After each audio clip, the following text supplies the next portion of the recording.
Welcome to your daily dose of theological German. We are on the 20th and final installment of this work here, The Kingdom of God and Christendom, where we've been looking at Albert Schweitzer's thoughts on the prophet Ezekiel and how he compares to other prophets with respect to the vision of future restoration for the people of Israel. So, as has been our custom, I'll be looking at a longer stretch of text today with less kind of explanations and more just translation because it's our last episode in the series. We'll just try to get a bunch more of Schweitzer into our system, and I'll give minimal explanations, but you'll see how I translate and jump around the sentence as we go. Okay, the captives out of Judea. That's kind of the subject of your sentence, except there's all this stuff in between. This is one of those heavily modified noun phrases.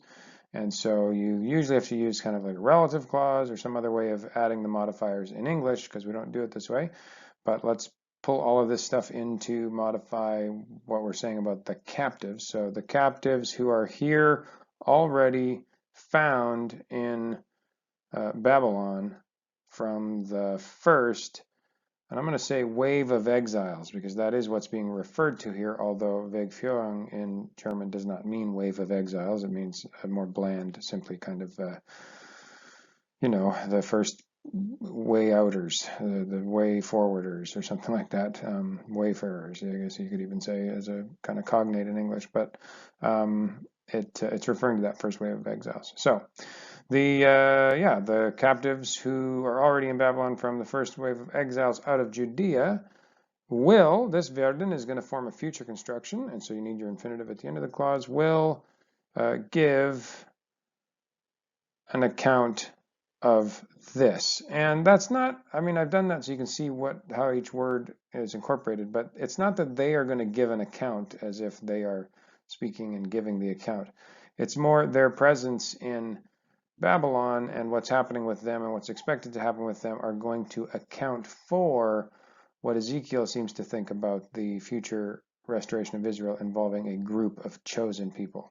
And then this next sentence is actually just a quote from Ezekiel, which kind of backs up that claim. So it says, these people, the people that are already there in Babylon, that's who's being referred to here in Ezekiel, and Schweitzer just pulls this right in to back up his claim. Again, you have a future construction, will, let's see, then, now, to you, come out. And you, this is a nice plural second person. We don't see a lot of those. Same thing with the verb here. We don't get to see that ending too often, but it's a plural second person. And you will, again, another future construction, will their walk and their deed see. Okay, so you will see how they walk and what they do, and you will, down here at the end of the clause, your infinitive is another werden verb, so you've actually got a future with a passive in it, so you will be comforted because of the calamity that I have brought upon Jerusalem. So I hope that's clear. As always, thank you for watching. Hope you enjoyed this series. We will be starting a very short series coming up, but it will be dense because it is a series on Karl Barth. If you're excited to read some Karl Barth, then write Karl Barth in the comments or something. I don't know.